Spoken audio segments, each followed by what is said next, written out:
Today I'm with Viktor from V&L Honeymakers and we're going to see his honey factory.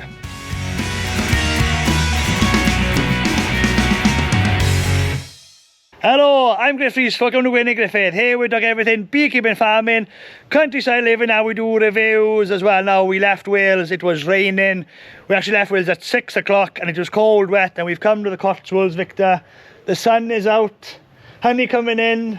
Different country. It is different country, literally. How has the weather been? The season been okay for you this year? Very good, yes, thank you. Good. Can't complain it, yeah. Good.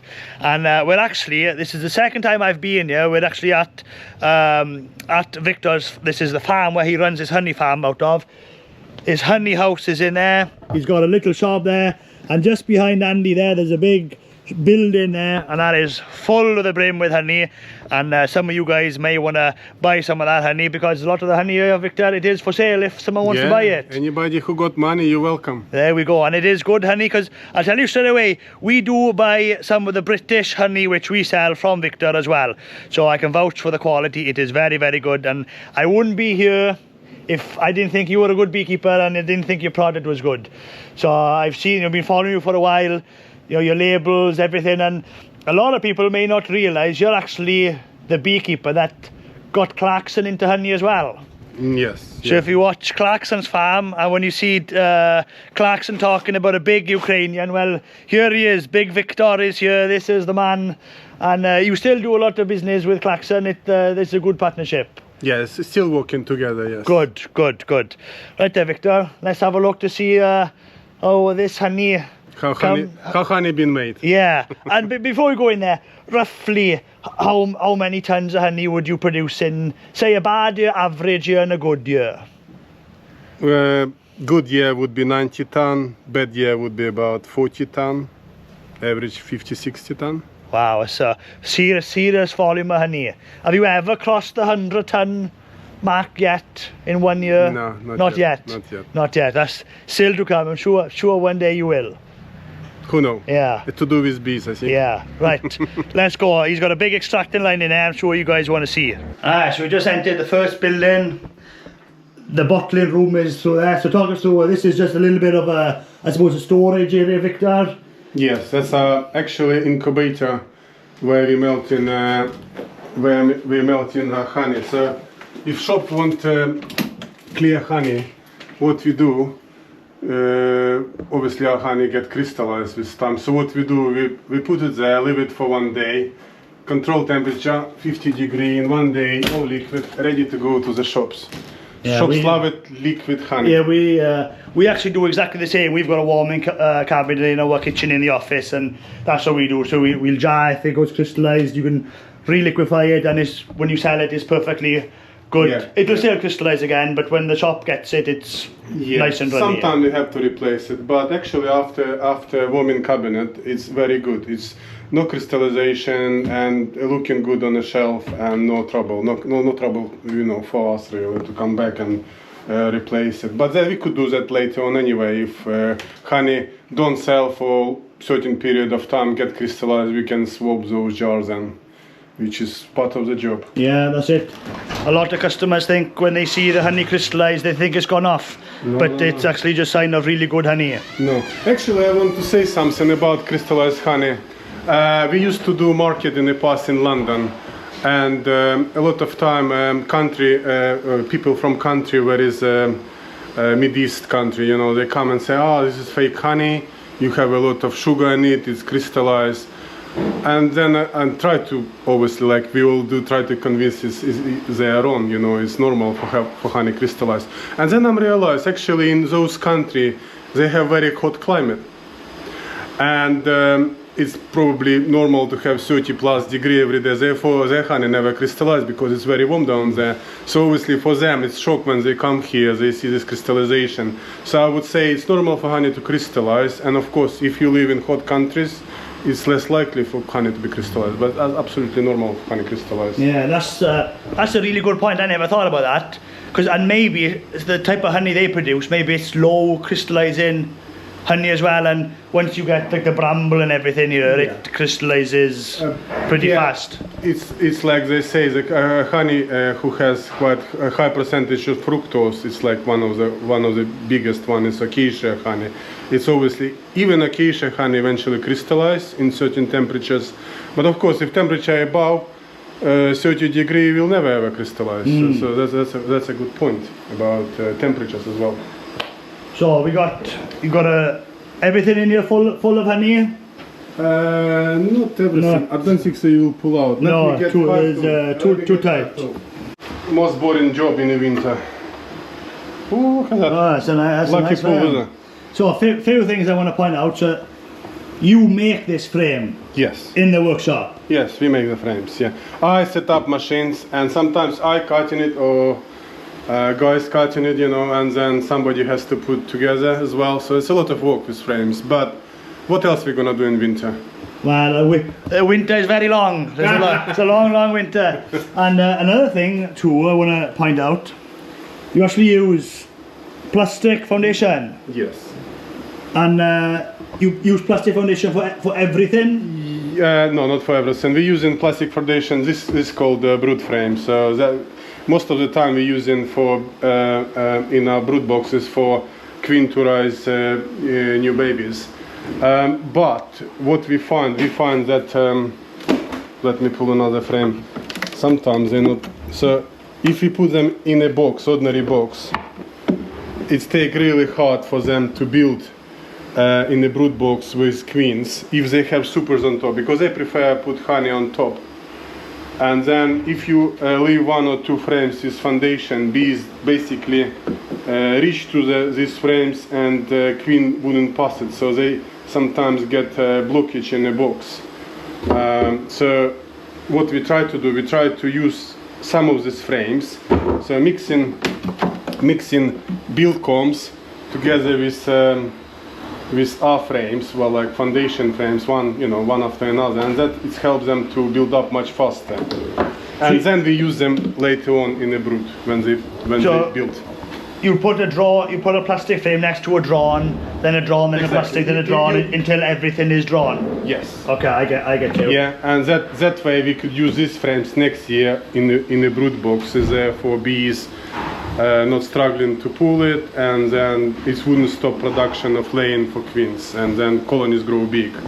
So with your honey production then, do you mainly have deep boxes for supers, or do you have shallow boxes mainly? Yeah, so point is we using our system actually we have roughly 1.5 for every, let's say for 2 colonies we have 3 brood boxes, and why I'll explain you later on if you ask me. And for honey we're using ordinary super. Okay, I get you. So why we're using spare brood box is because we're raising new queen, new nuke in that, and that on our system roughly we changing 50% of our stock every year. That's why we have a really big production of honey, because our queens is young. So we're going to do the beekeeping in another video. You've probably seen that by the time you watch this video. So basically your honey farm, you run on a lot of new colonies every year to reduce the swarming. The honey output is a lot more, and the reason you use these for supers, basically in the first season you get nice drawn frames, yeah, and then when you make your nukes, then you've got drawn foundation, drawn frames. Nuke production happens like that. Yes. They don't have to work the frames. They don't have to work the frames. Straight to work. Exactly. Yeah, that's the point. The box is paid for because it's had honey, it's for free, and then the bees come after. That's a really good way of doing it. Yes. Yeah. Well, it's working for us anyway. Yeah. Everyone have every beekeeper have different methods, and everyone have every boss have different plans and way to do it. So actually, I look at it like bees teach me how to do it. I make a lot of mistake, and this is probably for me most efficient way to do honey. Changing stock as well, a lot of kind of like manipulation to do. So we have kind of pre-plan everything, and we just stick to the plan every year, more or less the same. Yeah. Well, looking at this, Viktor, you're doing something right anyway.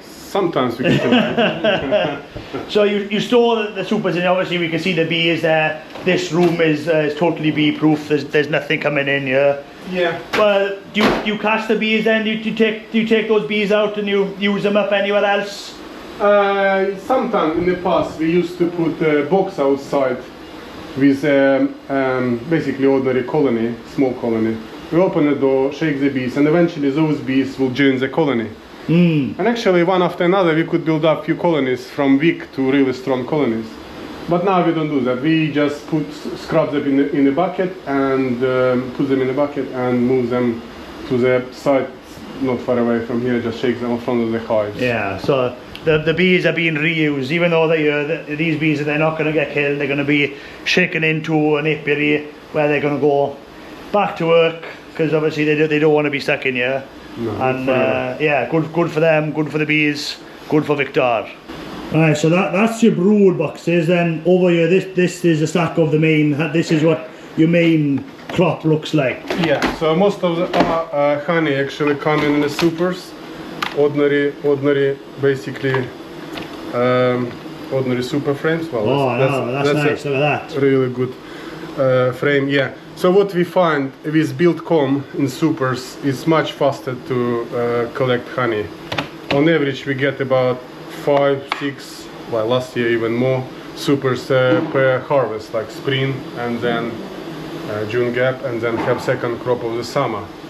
Because all this slowly, it takes long time, but eventually we built all these frames ourselves and boxes, and eventually to start with was foundation. It was quite hard to pull the foundation, but when we build the foundation, when it's actually all built, honey come in much faster, because when you have built combs, they just fill up the nectar in it. Don't need to spend energy to build up wax from foundation. So is this plastic foundation in here as well? No, this is just just wax, normal wax. Normal wax, yeah. So you use normal wax foundation in your supers, yes, but plastic in the deeps. In deeps, yes. I got you. And what's this? Summer honey now? Yes, this is summer honey. This honey come from lavender field, actually, funny enough. Oh, there we go. Nice. Well, let's see if it's test lavender. I don't know. Let's try it.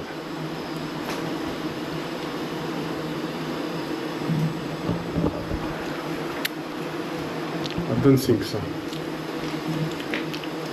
This year, There's a little bit. There is some lavender in there. You can taste some of it, yeah. Because we sell a French lavender from Provence, and you can taste it in that. maybe Yeah. a little bit, yeah. But I think problem is this year with that lavender field.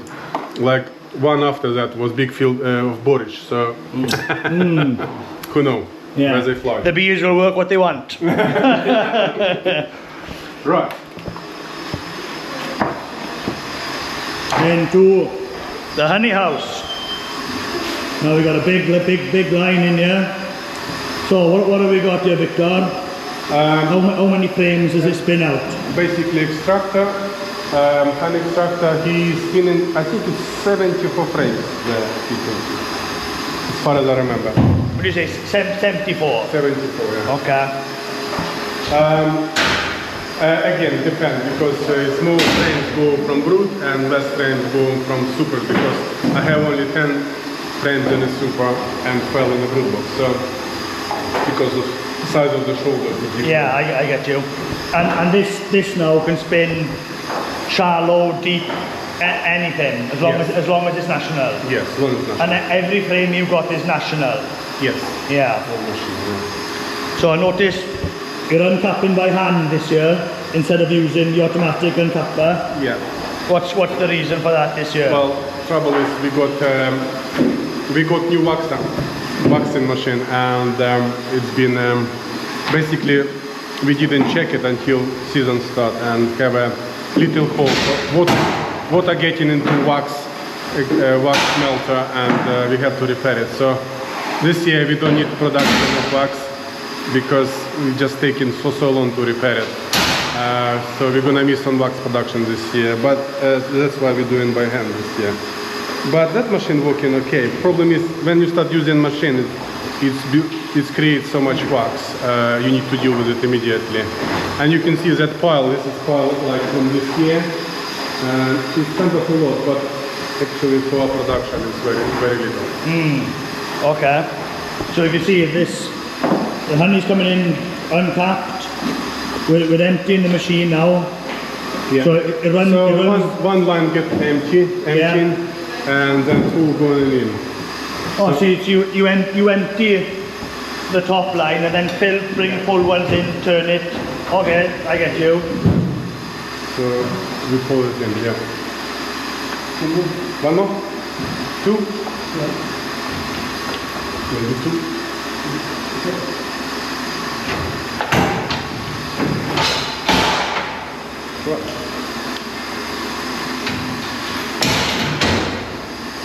Yeah, and then basically, yeah, one extracted frames emptied and full one going in. I get you. Never ending process. Yeah. Yeah. And this line has worked pretty good for you since you've had it. Yeah, pretty fault free. Very good. We improve. We kind of change a lot of things. Like a lot of things which didn't work is basically broke and fall out. Basically, we're taking out. So it's from a line left extractor probably and that some honey some.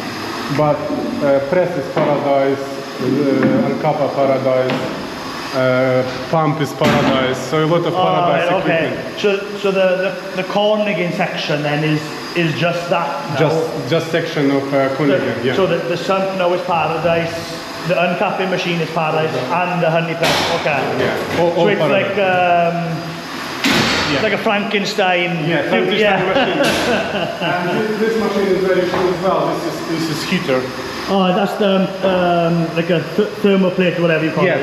So heater with pump is all going this inside and water hitting the sun. Ah, right, okay. So it's everything. And at the same time hitting the knives. Right, so it's like a warm water jacket. Warm water, yeah. Water passing through. Yeah, so it doesn't overheat it. It just enough. And it's automatic. We set up for 70 degree and it's enough for us. So a lot of people would say 70 is too high, but actually it's not staying there long enough. As soon as it touches honey, it's gone.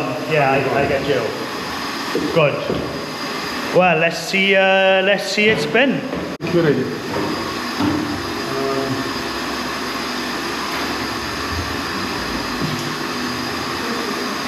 Hopefully it will spin. So you can see it starts spinning there. Yeah. And that's your speed controller there, then you... Speed controller, yeah. There was a button there probably, was it? Yeah, it keep pulling out. Keep pulling out. And what we find as well with this box control, sometimes hands with honey interfere with electricity. Ah, okay. Because electricity could pass through and then it's like fuses going off. So I said from now on we have to do it by clean hands. Yeah. It's much better. Yeah. Despite all this protection, everything, honey still somehow managing. Yeah, it will. Yeah. Yeah. And then when it gets comfortable, we top up speed again. Yeah. So you control that manually. There's no kind of automatic cycle. No, maybe we should invest and get another control box. Yeah. Because not with the same stuff working here. So somebody may don't know. So yeah, I think one of the money been spent on new control box. Yeah. But it's okay. But she's running smooth. There's no vibrating. Nothing. It's a good solid machine. A lot of stainless steel, and I think it's weighing. Well, I don't know how much. It's very heavy. Yeah, it looks good because it's very sturdy. Yeah, and she's quite compact. Yeah, she's not taking too much space. Well, we don't have any more space. So whatever we have, we're using it. That's no more or less. Yeah, I get you. Oh yeah, we can see the corkscrew. It's looking pretty good. Yeah.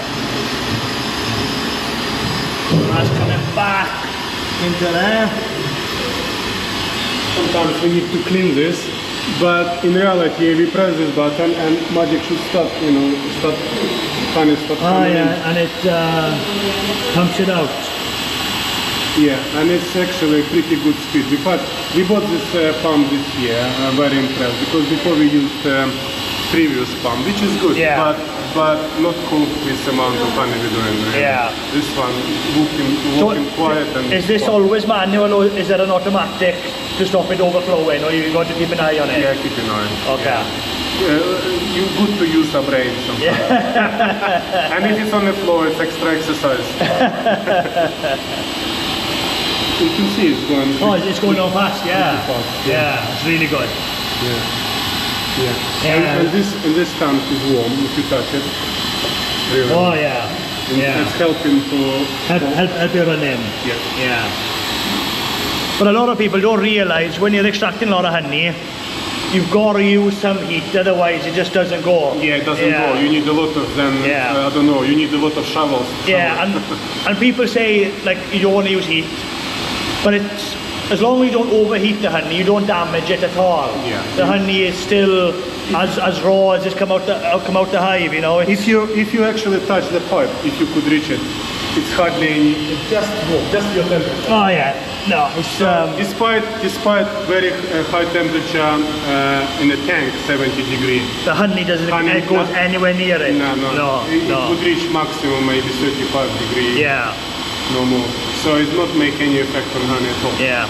So the honey that's coming out of here now is finding its way down into this now. Supposed to come from that. And then there.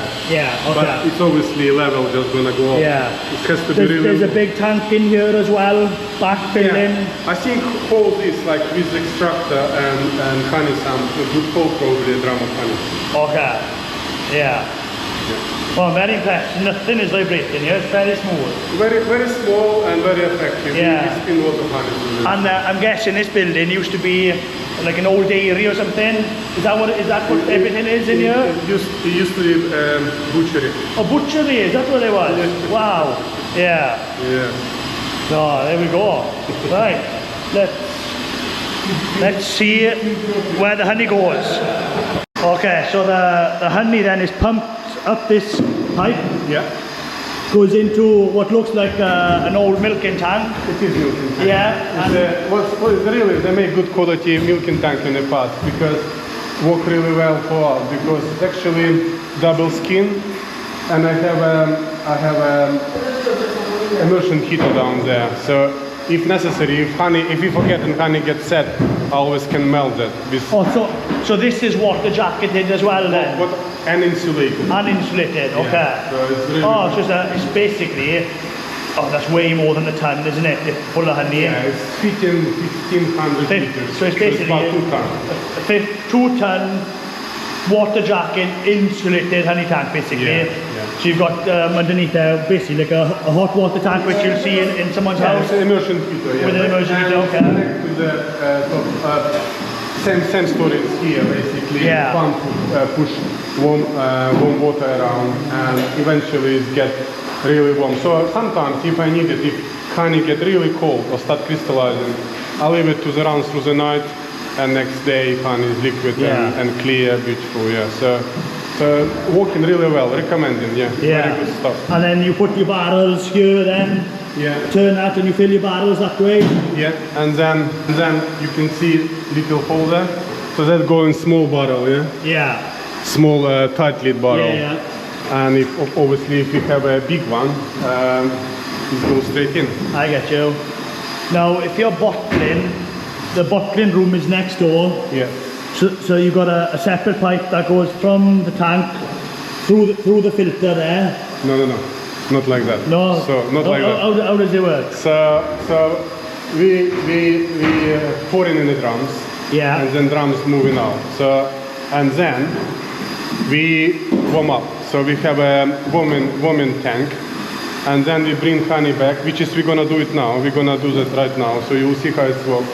And then this pipe go in a drum, and it's progressive pump getting honey out, and we get into next door tank.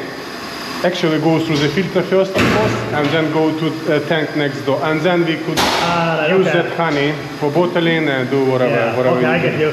So basically, this is on the pump, and anything you want to suck honey out of, it sucks it through there, through the filter into the bottling area, and you've got nice filtered clean honey, you've got bottled. So we find it much better to warm up honey before filtering. If honey is cold, it's just almost task impossible. So it's a good idea to warm up. Not to heat it to the like really crazy temperature, but up to 45-50 degree, go through the filter much faster, no trouble. So where do you warm the honey? Next door. Next door. Next door. You can see temperature there. You can maybe pass through that. You see temperature should be around 70 degrees. So this is the uncapping machine, obviously not being used now. You just put we can put frames just to see how it's all. So just before we go in there, we just have a look at this Paradise uncapping machine. There's just a normal plug in the wall, water heated.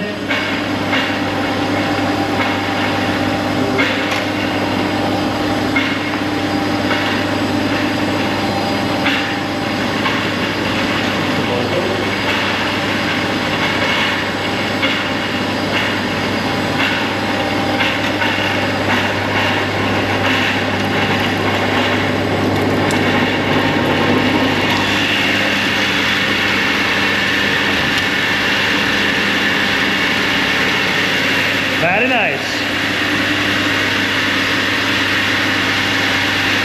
That's a lot of noise. Something wrong with engine.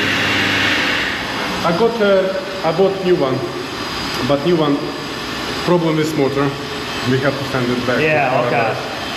So you can see there's a lot of wax there. Yes. Just one frame. Yeah, just one frame. Imagine if you have, let's say 10-20,000 frames going through it. That's tons of wax. But if you ask me, that wax is still worth a lot of money. True, yeah. But on the other hand, if you think about it, if you build wax, bees using about 7 kilograms of honey to produce 1 kilogram of wax. So actually, if you compare price of honey and wax, that's right. It's so never you gain it in wax today, but you lose it in honey next year. Exactly. Yeah, I get you. But it's okay if your comb is built, you can do production of wax. Not big deal. But what I'm saying, like some beekeeper changing from knife cutting to needle, because that way they actually lose less. A lot less wax again. No needler for Viktor though. Sorry? No needler for Viktor. No.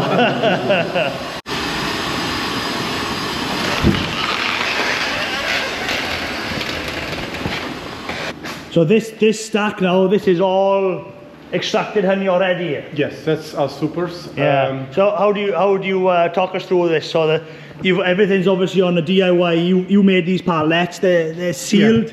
We made these pallets just plywood and some 4x2s. Yeah, OSB plywood. Relatively. Basically, we make pallets to size of to fit our supers.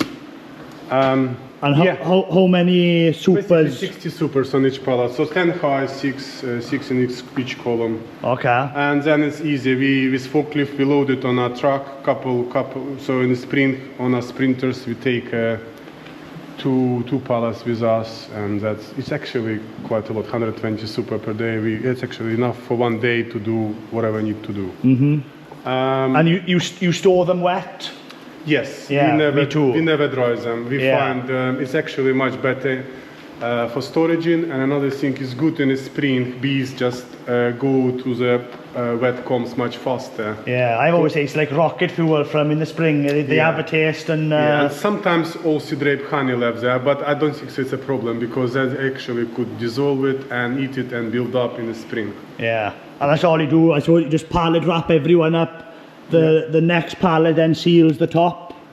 But basically we have a top here, just left. Oh, so there's still a piece of wood above this. Yes. And then the pallet goes on Another top. pallet, so Okay. it's completely insulated. Sometimes, as you can see, was flying a little bit, but Well, they find the hole somewhere. This time of year now, it's almost impossible. Exactly. You bring the boxes in, the bees come with you. Yeah. You know, this isn't a small operation. Viktor is. Yeah.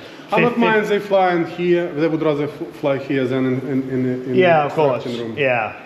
But I don't think I've ever been to a honey farm where there's no wasps and bees when you're doing honey. You're not doing honey. No, yeah. So we've got your fork truck. That's obviously what you're doing with this. We've actually got a fork truck video on the channel recently, talk about fork truck.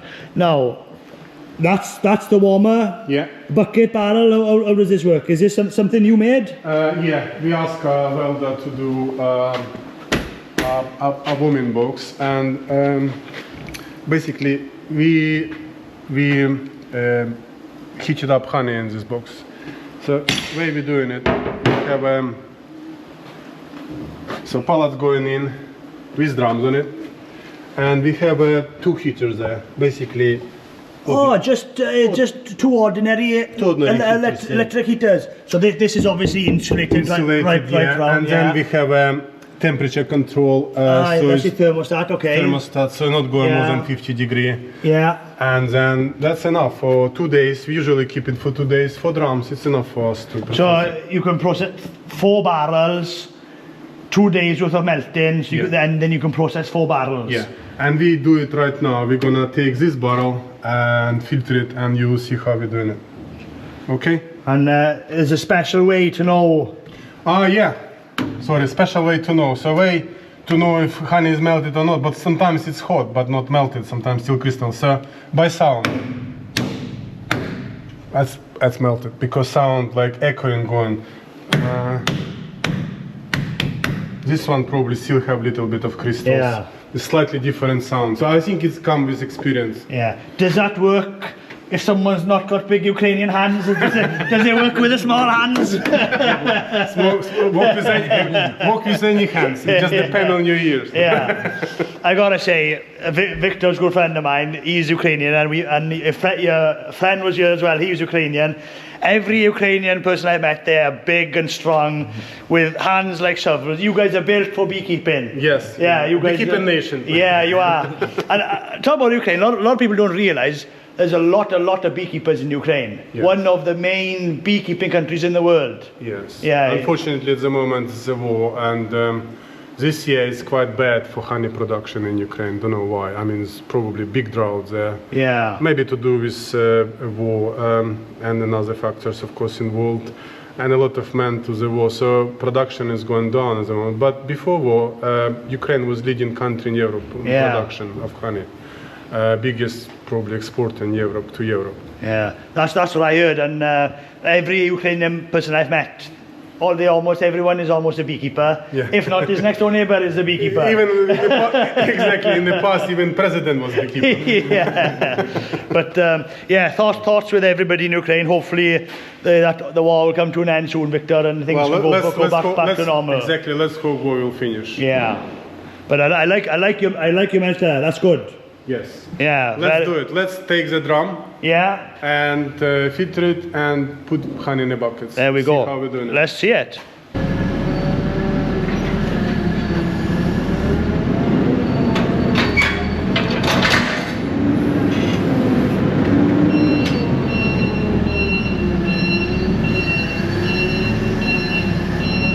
He's obviously done that before.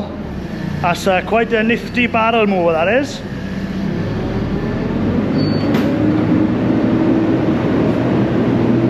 That was pretty good. Oh, that lifted that up and locked it in straight away. Oh, that was good. It's good, like yeah. I've not seen that before.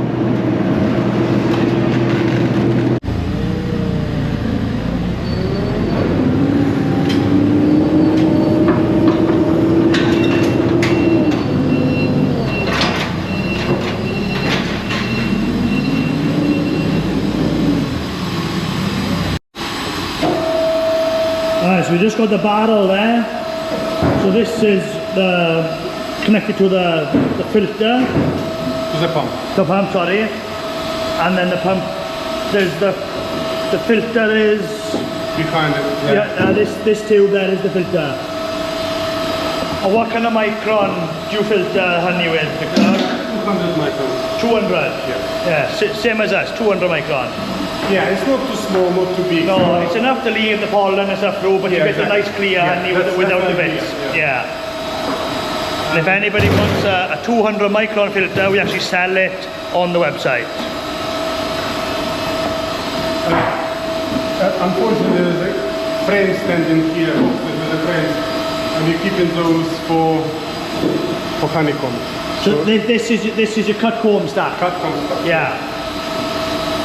Yeah. So if you find any good frames from there, put in this box, and we build up, then moving out, and then start again. That way we keep in cut comb for our customers and for us as well, for markets. Nice. You find cut comb selling good? Yeah, me too. Always want. Yeah. Never enough. No. And I know you wreck your frames, but you get a lot more money for it and it's worth it. Yeah. But you need the sun in the sky to draw it. For sure.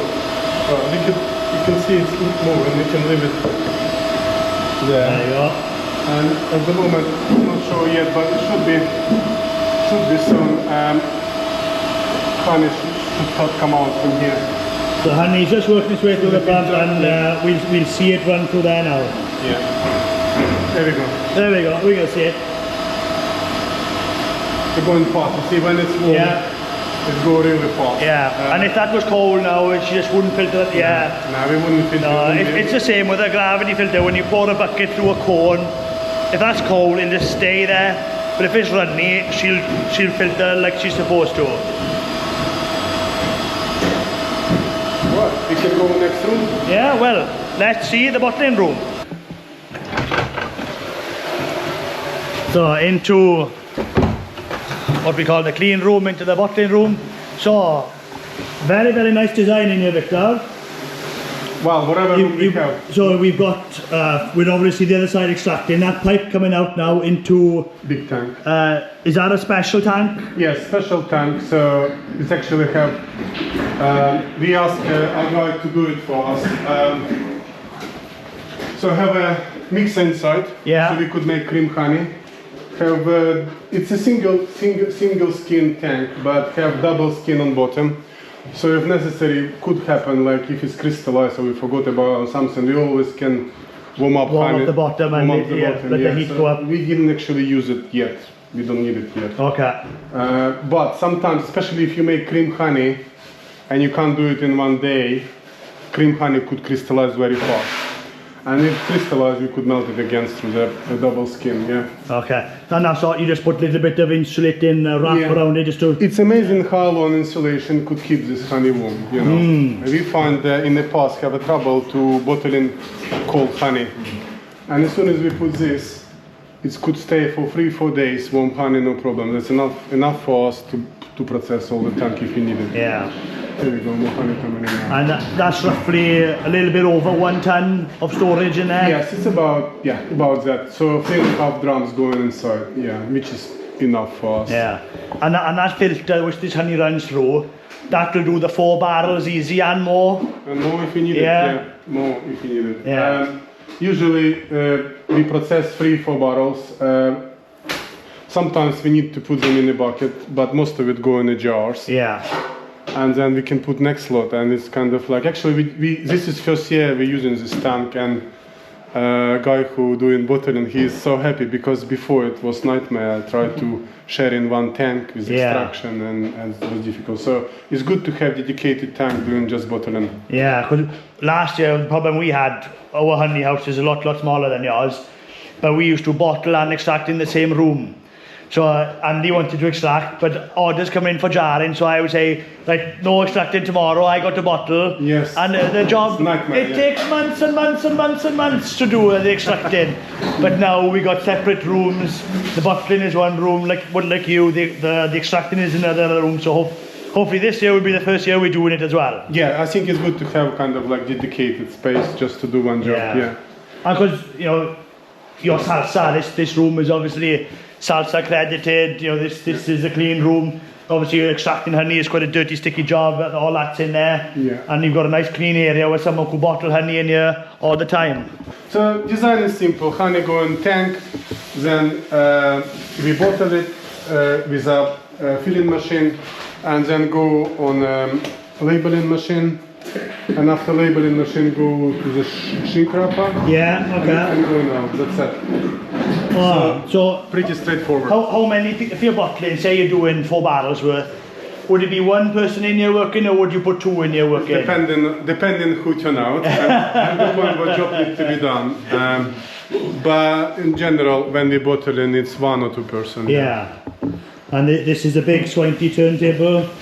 Yeah. I've actually got the same one, but the smaller unit. This is the big one. It's a big one, yeah. Yeah. It's going pretty fast. We actually quite happy.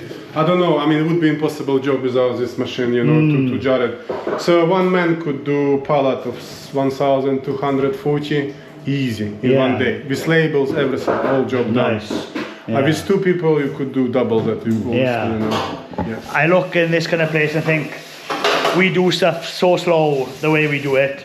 We need to upgrade and do more what you're doing. With the time. With the time, make it more efficient. Yeah. And you know, the room isn't very big, but the amount of honey you can process in here is huge. Yes. You know, to do a pallet like that in a day, you go sell that honey. That's a fair bit of income coming in, isn't it? Yes. Yeah. We have to pay wages. That's the trouble. Yeah. We're not employing slaves. No, me. You want to get paid every month, honey? I do. Yeah. I'll be around otherwise. Do you want to get paid every month as well? I'd like Yeah. Me too. I want to get paid every month too. Do you want to get paid every month? Sometimes. Yeah. Right. Okay. Very nice, Viktor. Yes. Thank you very much. Alright, so that's your office, Viktor. Yes, that's our office. That's where you write the big invoices. Of course. And we build this ourselves. Well, built this from scratch? Yeah, we build it ourselves. Yeah, we only have spare windows. Actually, some of the windows from our house left behind, and then that doors I made it, and yeah, all this construction been done by ourselves. Well, we need for office. One year we decided to build it. Oh, very nice. And I suppose that's what a lot of people don't know about you, Viktor. And depending how this video goes out, maybe the carpenter woodworking video has gone out first or after. But Viktor is a trained carpenter. You've got really good hands. So that's why Viktor builds. They build the frames, build the box, everything you use within your honey farm out of wood. You make it here on the in the business. Yes. We have all machinery. We have proper joinery shop. With all extracting tools, so we don't even breathe. No, you're the credit to this honey farm really, because you do everything yourself. You don't buy any woodwork. Everything's done in the winter. Yeah. You don't buy any queens. You make your own queens. All queens. Yeah. You're really self-sufficient. Your business is an excellent example of that. 99.9% British. Yeah. Only you. Only me. Yeah. And what's in it? So these are obviously empty. Ready to fill up? Ready to fill. And you'll fill this up, Viktor. Hopefully, no problem with what's left. Hopefully, whatever is not filled next year. Yeah. And in here, so everything in here then this is honey extracted. Last year. Ready to go. This year, yes. Okay. Basically 2 years worth of honey, little bit more maybe. So last year we have bumper crop and we didn't sell all of our honey, so we still got plenty in stock. And what's amazing actually, last year we have quite unusual honey coming in. For example, it's very rare to get clover honey, and we have lots of it. And then we have our kind of like common honey, borage honey. Yeah. So we have a lot of fields of that. Our farm actually grow borage. So the borage is from here, not from the east coast. Well, we have some moving to the Essex, but most of our honey borage honey produced here. Yeah. And this year actually, Essex was quite dry, very dry, and we actually have good crop here, but not so good in Essex. Funny enough, last year was other way around. So you never know where is going to be drought, where is going to be good or bad. So it's good to spread your risks. Yeah. I remember first time I went to Essex 23, and we have actually literally no summer honey here. We have like 8 drums of summer that year. Wow. We have a lot of spring honey that year, but no summer. But Essex non-stop producing. It was like crazy. It produced like 100 kilograms of honey per colony down there. Just like mad. Yeah. And in same time was like bees was dying here. No food. We have to feed them. Just like very, very strange. It's the same country. It's such a kind of big, massive difference. Yeah, I say that all the time when I come to England from Wales. You guys make so much honey, and the weather is always good. Crops everywhere. Yeah, but so let's have a look. So what we got here all together? So we got borage, lime, bramble, clover, borage summer. More clover. Yeah, we got thistle. Sweet clover up there. Sweet clover. Lavender. Lavender. That is sunflower. Sandpoint. Oh, that's nice honey. It's very nice honey. Yeah. Little bit of oilseed rape. Yeah, oilseed rape. Basically it. Yeah. I mean, what else could you get in? I mean, it's hard to get anything else. Well, it is. Yeah. I mean, so we have all wide variety. A whole variety of British honeys here. Now, people watching the channel, a lot of the people watching, they're beekeepers. Maybe their business model is like me. They produce a bit of honey, they buy a little bit of honey, and if they want a different range. Is this what's in here now is for sales? If someone messaged you wanting to buy honey, are you able to sell honey in buckets, in barrels? How do you sell honey to beekeepers? As long as you have money, you can have honey. We sell in bottles, we sell buckets, even jars they wanted, you could jar it for them. Obviously in jars, it's probably better do it in the winter time. Yeah. We're doing some for jarring in the winter time for people with their labels or just without labels. But we have a little bit of spare time in winter, and summer we just flat out. Really. Yeah, nice. So yeah, very welcome. Well, there we go. And like I said, Viktor is a really, really good beekeeper. We've been beekeeping in the UK since 2010. Before that. But our company started 2009. Yeah, 2009. Okay. But beekeeping way before. Yes, I was in the family. So very, very experienced beekeeper. The honey is excellent. We just seen the honey at the facility. It's his own honey coming through. You don't sell anybody else's honey. His honey is produced by Viktor and his team. It is basically as good as British honey gets. And if anybody does want some, increase their range of honey, make sure you give Viktor email, phone call. How do you prefer? Email, phone call. Usually my wife deals with it. So email is the best to reach us. Yeah. And it'd be nice to get some of this gone and then the new lot coming in. Otherwise, we're going to be standing all the way back here. Fingers crossed. Find another shed then. Yeah. But thank you very much, Viktor, for showing us around the honey factory and your facility. I've really enjoyed it. It's always good for me to come see how other people are doing things and for me to pick up ideas. I've learned a lot from looking at your facility, way things we can improve it. I'm sure everybody at home feels the same. So thank you very much, Viktor. My pleasure. Very welcome. See you guys in the next video.